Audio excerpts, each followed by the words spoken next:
Ahí ya le invité a Germán, así que ahí ya dio el ok. Hola, Ah, ¿qué tal? ¿cómo va, Ger? ¿Todo bien? Todo bien, todo bien. ¿Cómo andas, Bien. Ángel? Te he agarrado, así que fuera de tus pagos esta cuarentena. Sí, sí, soy uno de los tantos varados en otra provincia distinta a su domicilio. Estoy en Mendoza. Me agarró acá, digamos, el aislamiento y no estoy pudiendo volver. Así que estoy entre sostener la vida, digamos, fuera, lejos de casa y gestionar posibilidades para regresar, ¿no? Bien. Ger, estaba comentando a Alen estos 3 minutos antes que yo me conecto como para que se vaya sumando personas, Ujú. de lo que fue, digamos, para vos, a lo que creo yo, no sé, ya ha pasado esto de la educación prohibida. Y si podrías comentar un poco, invitar, a mí me pasó algo muy, muy loco que fue ahora, y fue en el verano, en Córdoba, hablando con una amiga sobre el tema de educación y demás, y o sea, no deja de estar, digamos, el nombre de la película cada vez que uno habla de educaciones alternativas o de este tipo de cosas. Y llamativamente me encontré que ni siquiera sabía de la existencia de la película. Y dije, ¿cómo puede ser? ¿Viste? ¿Será que uno, yo personalmente creo que la vi 2 veces, eh, digo 2 veces porque es larga, ¿bien? ¿Cuánto dura? ¿Cuánto dura?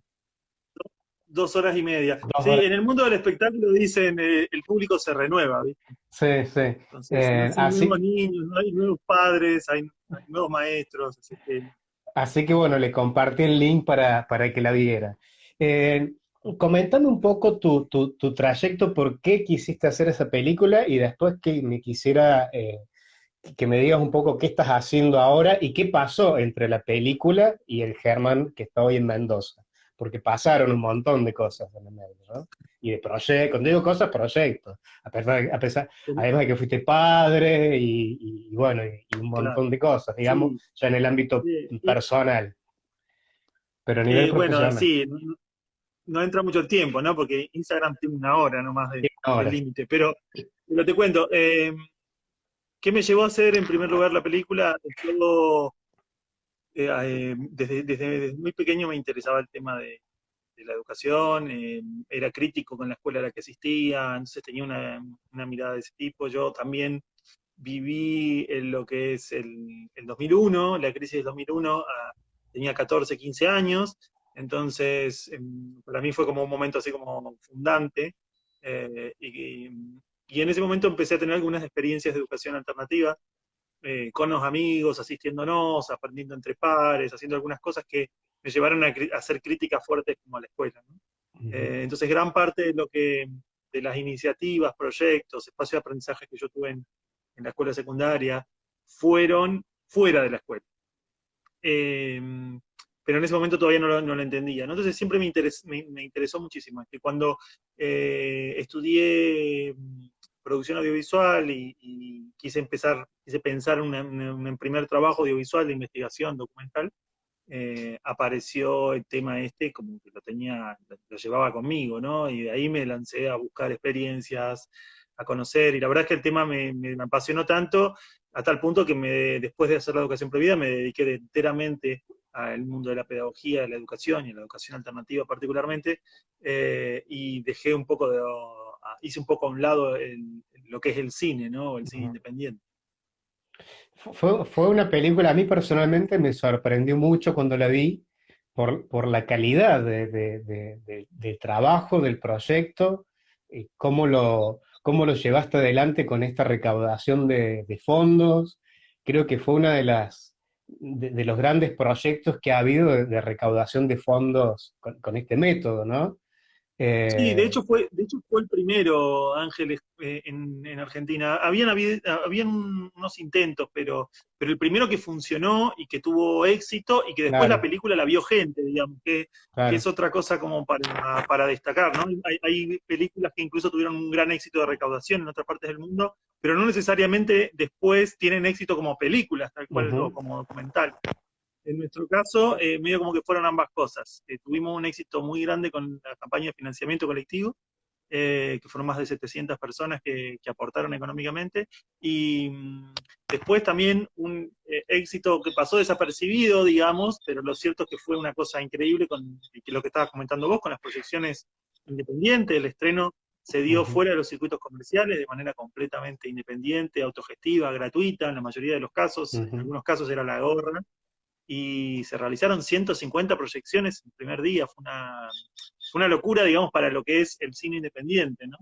De hecho, a muchos directores de cine y personas interesadas en aprender del modelo trataron de replicarlo y con otro tipo de películas, otro tipo de producciones, y nunca volvió a suceder, digamos, ¿no? Entonces, la verdad es que hay casos de otras películas en otras partes del mundo, de Estados Unidos, demás, que han hecho cosas así, pero a veces con aparatos de comunicación muy grandes atrás. En nuestro caso éramos nadie, digamos, ¿no? Entonces, ujú, eh, la verdad es que eso ya fue por sí como atractivo. Y después la película en sí misma, que la vio mucha gente, que empezó a ujú. replicarse, que empezó a ser como un fenómeno, que se hablaba en los centros de formación, en las universidades, ¿no? Esto de los docentes se decían esto que vos le decías a este docente por la calle, ¿no? Como la Ujú, tenés que ver esa película.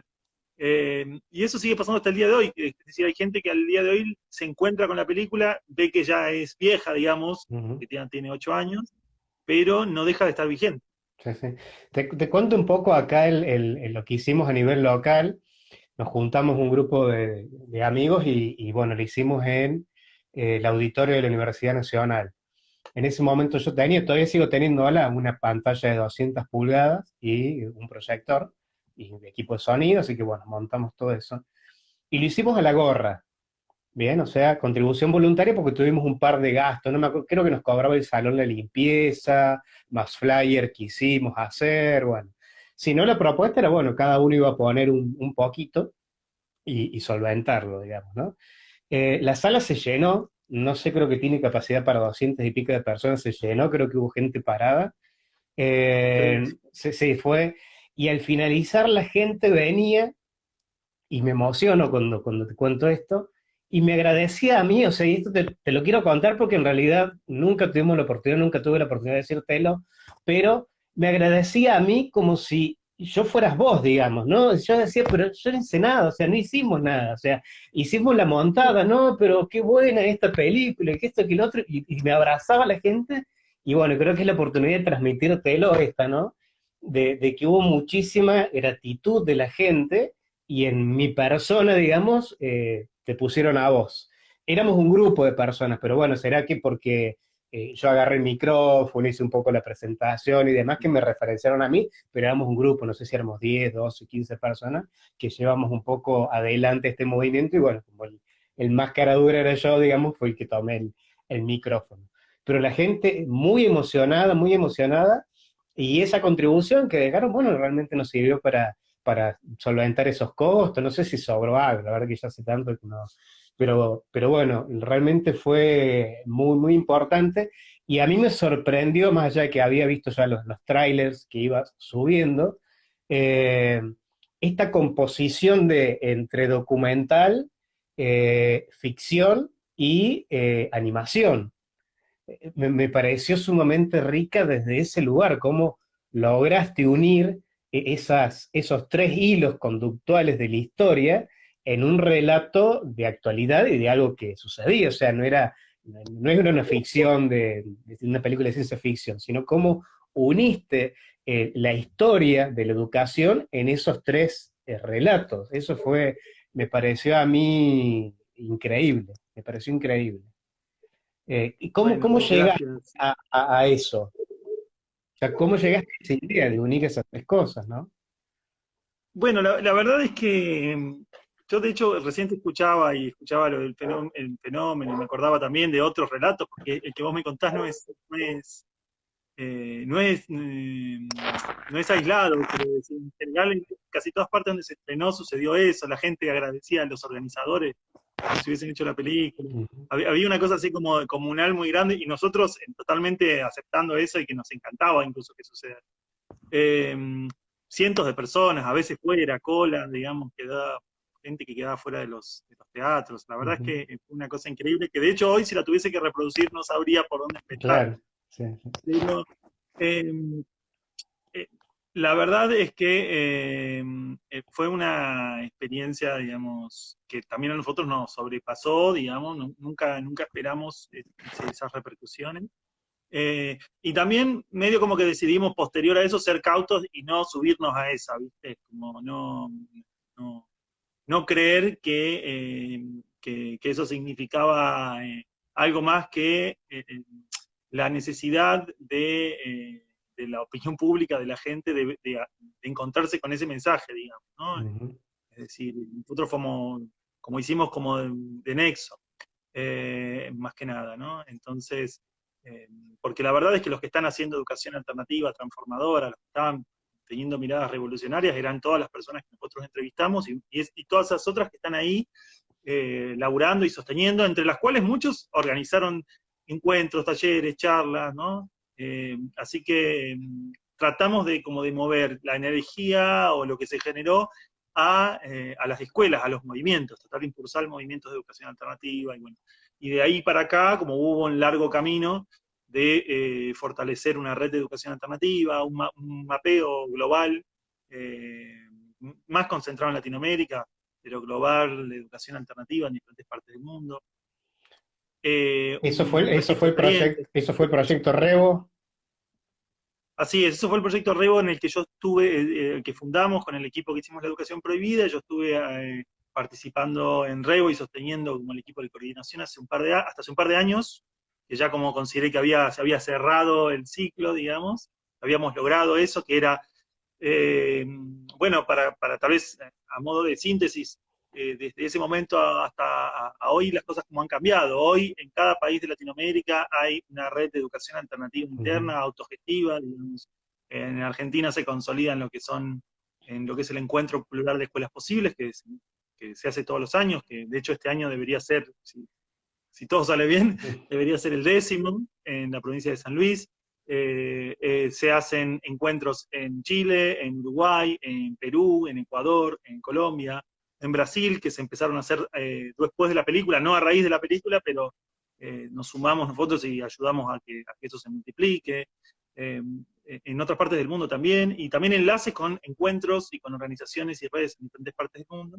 Y particularmente, tal vez lo último, y es en lo que sí yo le sigo poniendo energía cuando puedo, es en una red latinoamericana que lleva el nombre de Encuentro Nuestra América, que tiene una perspectiva de educación transformadora desde una mirada latinoamericanicista, digamos, Ujú. eh, que, que se refleja en un encuentro que se hace cada 2 años en diferentes partes de Latinoamérica, ¿no? Así que eso es como el gran saldo para mí, el más importante de Revo y de lo que hemos hecho. Y, Revo y desde sigue entonces para existiendo. acá, Revo sigue consolidando un registro de experiencias, de materiales y de recursos, que también es una herramienta muy importante para seguir sosteniendo estos movimientos de educación alternativa. Bien. Revo sigue existiendo. Sí, sí, Sí. sí, por eso decía, hoy es más que nada una biblioteca, digamos, Ajá. que tiene recursos, materiales, películas, sigue siendo un mapa muy grande y se puede encontrar, si no me equivoco, en revo.org. Ajá. eh, pero es un trabajo más de biblioteca, de laboratorio, digamos, que de Bien. movilización y de activismo, ¿no? Es Revo con doble E. Bien, para aquellas personas que quieran Sí, buscarlo. Es Revo. sí. Bien. Así que bueno. ¿Y ahora qué estás haciendo? He visto que estás con un proyecto nuevo. Estoy haciendo dos cosas, porque no puedo hacer como, evidentemente no puedo hacer una sola cosa a la vez, así que me meto en varias cosas. Estoy sosteniendo un curso online de educación alternativa, que es un espacio de formación que en Revo lo mantuvimos durante mucho tiempo y luego fue muy cuesta arriba hacerlo por la extensión y demás, así que yo estoy sosteniéndolo así como unipersonalmente a través de internet, es un curso virtual eh, que se llama Desaprender, y a veces tiene instancias presenciales, instancias de formación. Bueno, ahora en las instancias presenciales en aislamiento son bastante difíciles, pero cuando hay un grupo y se puede y se convoca, las hacemos. que incluyen desde talleres de educación alternativa hasta retiros vivenciales para poner a prueba, digamos, un poco la historia pedagógica de cada uno y aprender de otras experiencias. Y, y eso por un lado, y después como una parte también que sigue estando presente, que es la fundación de una experiencia educativa alternativa en la Ciudad de Buenos Aires. El año pasado iniciamos este proyecto, el cual coordino, que se llama Proyecto C, que de alguna manera tiene el objetivo de inspirar cambios en las experiencias de educación públicas y privadas de la ciudad y del país, ¿no? Que me parece importante que haya experiencias integrales de transformación educativa que muestren que es posible otra manera de educar, y que lo hagan desde una perspectiva abierta, accesible, que permite que llegue a todos y a todas, ¿no? Que ahí que tal vez es el desafío más grande de muchas escuelas alternativas. Ese proyecto es en un lugar físico, o sea, funciona como una escuela física. Sí. Sí, Bien, funciona como un espacio, un centro como un cultural espacio. educativo, no es una escuela porque hoy Ujú, todavía no se pueden hacer escuelas como las que soñamos formalmente, solamente por límites burocráticos, pero nuestro desafío es que se pueda, digamos, ¿no? Entonces es un espacio de educación no formal que recibe niños, niñas y adolescentes desde los 2 hasta los 18 años, y que propone hacer todo lo que no pueden hacer en la escuela. Eh, ujú. Así que en la medida en la que sea posible, nos interesa como potenciar ese espacio y, y mostrar que hay otras formas de aprender, ¿no? Y eso funciona en una casa, en Chacarita, frente al cementerio de Chacarita, de hecho, Ujú. y hoy, lamentablemente, por razones de público conocimiento, funciona en un entorno virtual, ¿no? Pero seguimos sosteniendo actividades, propuestas y espacios de aprendizaje alternativo con los niños. Bien, ¿qué niños de qué edades van ahí? Ahí tenemos tres grupos, de 2 a 5 años, un grupo, otro de 6 a 12 años y otro grupo que es el que se estaba comenzando a formar de 13 a 18 años. Ah, Eh, bien. ¿Eso lo toman como actividad complementaria a la educación tradicional o es gente que directamente han decidido sacarlos de la escolaridad tradicional y ponerlos dentro de este espacio? hay de todo, porque la verdad es que a nosotros nos parece que la educación alternativa y estas experiencias de aprendizaje no hay que negárselas a nadie. Entonces, Ujú, no hay una condición para ingresar al espacio, no hay ni condición ni de que vaya a la escuela ni de que no vaya. Es decir, si hay familias que, por cual sea la razón, sostienen que los hijos no vayan a la escuela, a nosotros nos parece incluso más importante brindarles la posibilidad de que asistan a este espacio. Así como también familias que sí eligen sostener la escolaridad, nos parece importante porque hay muchas veces la escolaridad es padecida por los niños y por las niñas. No necesariamente es una experiencia gratificante. A veces sí, con todas las críticas que podemos decirle, pero muchas veces no. Entonces, esos niños vienen por la tarde, en general el espacio funciona por la tarde, para hacer y desarrollar sus intereses, su curiosidad, sus ganas de acción, para encontrarse en un espacio con otros y establecer relaciones de otras maneras, digamos, ¿no? Con otras formas, con otras lógicas, no signadas por el autoritarismo, por la represión, sino más bien por la libertad, por la autodirección, por la autorregulación, por encontrar quién quieren ser. Eh, pero bueno, un poco lo que imaginan después de haber visto la película, ¿no? Es como que el proyecto se condensa o sintetiza diferentes miradas de educación alternativa en una propuesta nueva que la verdad que no es flexible, digo, sigue un método, no sigue un método, perdón, eh, no sigue un método estricto, es decir, estamos viendo cada caso en el contexto, con cada historia, atendiendo mucho lo que sucede con cada niño, de dónde viene, qué necesidades tiene, qué intereses tiene. Entonces, ninguno recibe un trato igual al otro, pero todos son iguales, digamos, en ese marco, ujú. ¿no? Son todos igualmente especiales, digamos. Te iba a preguntar justo eso, si te pegabas a algún modelo de los que ya conocido, no sé, Waldorf, no sé, Montessori, Cosentini, Escuela No, Libre, o estabas ahí como fluyendo en algo, no sé, que sí, que se fuera dando de manera espontánea y natural. O no sea, que yo se de parece hecho, más a una escuela libre, entonces, o... De hecho, en términos de tal vez para un espectador, digamos, el que no ha investigado, no ha visitado muchas escuelas, tal vez llega y lo que observa es más parecido a una escuela libre.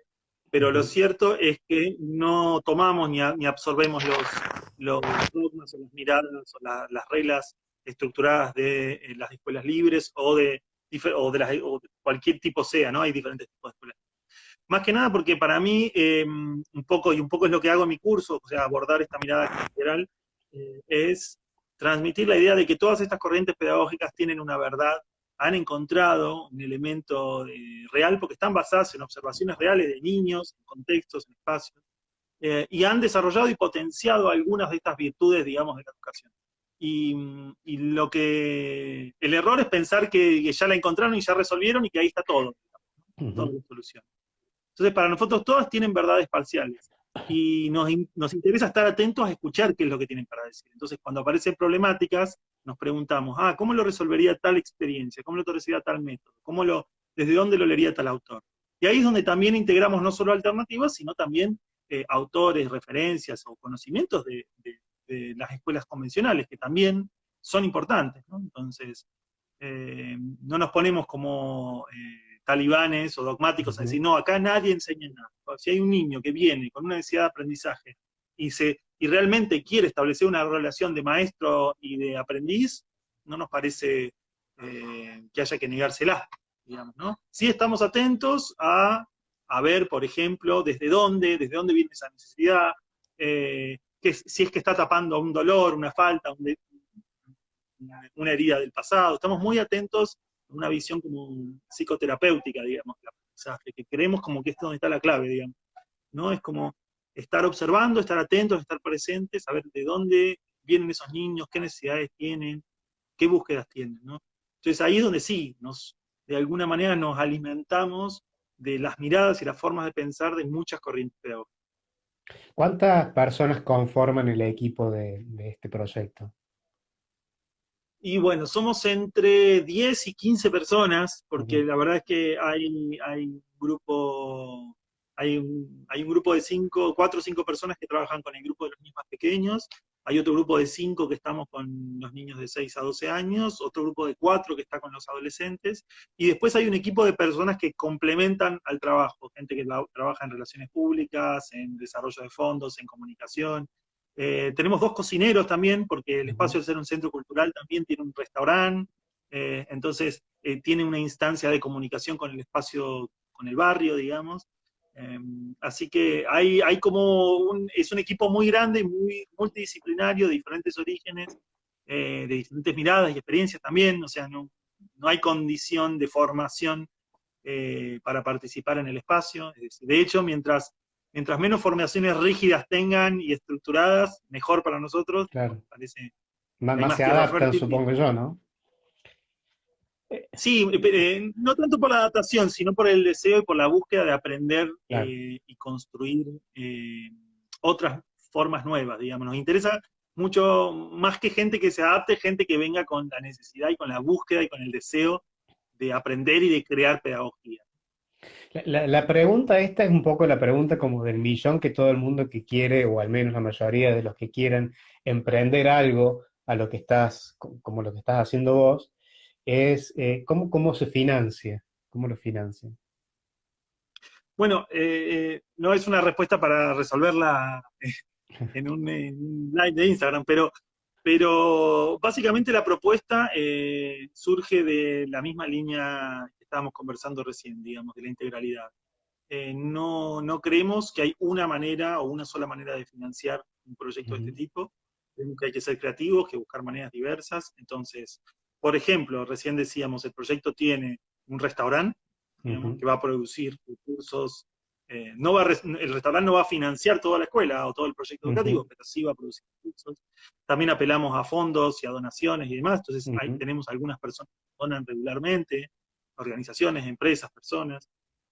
También apelamos a becas y apoyos de parte del Estado, digamos, en el área de cultura, en el área de desarrollo social, digamos, estamos desarrollando lo necesario para eso.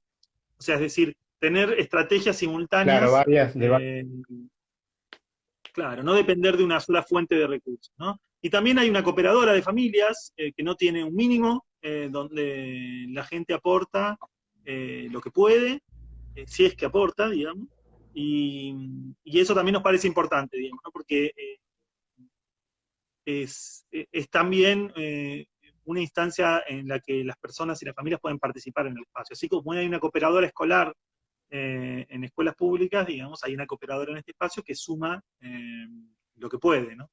Y, y, cuando el trabajo y el vínculo y la relación es hecha desde este lugar, de aceptación de dónde viene cada uno, de no decirle no a nadie, siempre y cuando entremos en el espacio, ¿no? Si no, 1000 no podemos ser, digamos, no tenemos un límite de, de gente, digamos, que entra, pero no le decimos, cuando uno no le dice que no a nadie, después eso vuelve, digamos, de alguna manera.